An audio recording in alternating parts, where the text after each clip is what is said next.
Hi, I'm Strength and Conditioning Specialist Mike Mejia, and welcome to the second installment of my series called Sweat the Small Stuff, where we're dealing with areas of your body that tend to get the short end of the stick from a training standpoint. Now, last time I spoke to you about the importance of conditioning the muscles that surround the neck. Here we're going to move down the body a little bit towards the wrists. And in a game like lacrosse, you've got everything from cradling to facing off to shooting, and even just being able to hold on to that stick and have the grip strength so that you don't lose it when you endure an intensive check. So you're definitely going to want to incorporate some things that involve your wrists into your training routine. And believe it or not, there's a lot more to that than just doing wrist curls and reverse wrist curls. So I've got some really great drills here that will help improve wrist mobility, strength, and grip strength as well. So let's go ahead and take a look at those drills right now. Alright, so this first drill that I'm going to show you is going to help improve wrist mobility. And you can do this either as part of your warm-up before practices and games or before an upper body workout in the gym. And now here all we're going to do is we're going to begin by bringing the elbows together, lacing the fingers, and clasping the hands. Now from here, keeping those elbows together, we're going to start making some nice big circles, first in a clockwise direction for about 8 to 10 times, and then switching that off and going in a counterclockwise direction. Make a nice big motion, as big as you can make it, and work on keeping the elbows and the hands clasped together. This is just a really great way to help improve wrist mobility before you're going to use those wrists for either practicing or training. This next drill is one of my favorite ways to get the wrists and the forearms stronger, and it's called Thor's hammer. Now for this one, you can use a small sledgehammer. If you're a little bit stronger, you can get by with using a larger one and just choking up on it, but if you're just starting out with the drill, I would definitely recommend just starting out with a small one here. This is a 4-pound sledgehammer. And now what I'm going to do, I'm going to begin by holding that sledgehammer with my arm bent about 90 degrees. Now from here what we're going to do is I'm going to let the sledgehammer dip over until it's about parallel to the ground, go into internal rotation, and then externally rotate that wrist. Then I'm going to externally rotate it and bring it back up to the top, and then I'm going to dip it forward and then kind of bring the hammer back towards me. So I'm going to work all 3 movements there.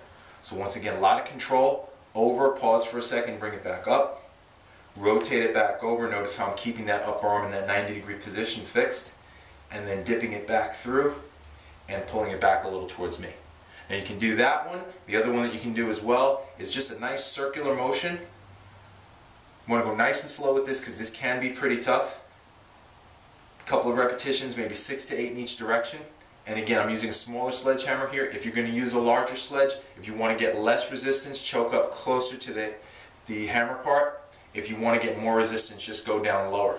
But you want to make sure that you're using a weight that you can handle, no bouncing, jerking, or momentum here, because as I said, this is a pretty tough drill, and it'll just do a great job of helping to strengthen your wrist in all different types of range of motion. And that's a drill called Thor's hammer, and you want to make sure that you remember to work both sides. In addition to strengthening the muscles around your wrist with specific exercises like the ones that I just showed you, you're also going to want to make sure to do everything you can to help improve grip strength. And one of my favorite tools for that are fat grips. Now you can pick these up at www.fatgrips.com. They come in pairs, and what they do is, you can see there's a little bit of a slit in them. You slide them around the handle of a dumbbell or a barbell that you're working with, or even a chinning bar doing pull-ups. You can even use them for something like TRX suspension trainers, anything that you're going to be using when you're working your upper body. And what this will do is it increases the surface area, makes it more difficult to grip the weight, and as a result is really going to help you to build some powerful forearms, increase grip strength, and just build some more support for that wrist. So I use them with all my athletes that involve any type of gripping in their sport, from lacrosse players to hockey players to baseball players, and they absolutely love to hate these little guys because what they do is they make every exercise more difficult to do, which is one of the benefits that I really enjoy with them in working with younger athletes. You can kind of cut down on the weights that they're using because they're going to have to be working so hard on grip strength, so it kind of keeps kids away from just banging heavy weights that they may not be ready for. But definitely give them a look, fatgrips.com, and make sure to order your pair because they're one of the best grip strengthening tools on the market.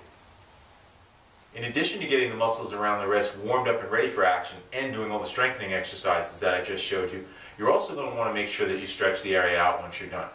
Because when you add up all of the training plus the endless cradling that you do in your sport, it's a lot of time spent gripping that stick. So we definitely want to make sure that we alleviate some of that with some good stretches.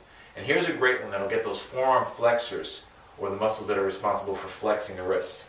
And what we're going to do here, I'm going to use gravity here. Instead of just doing a typical forearm stretch where I would get a decent stretch here, what I'm going to do is place my hands down with my fingertips pointed towards me. Now you want to be careful with how much weight you give to this because this can be a pretty deep stretch. And then I'm just going to kind of press my palms into the ground and let gravity do the work for me here. And I'm just going to stay here for about 30 seconds, 45 seconds, maybe up to a minute at a time, and just get a really awesome stretch right in those forearm flexors.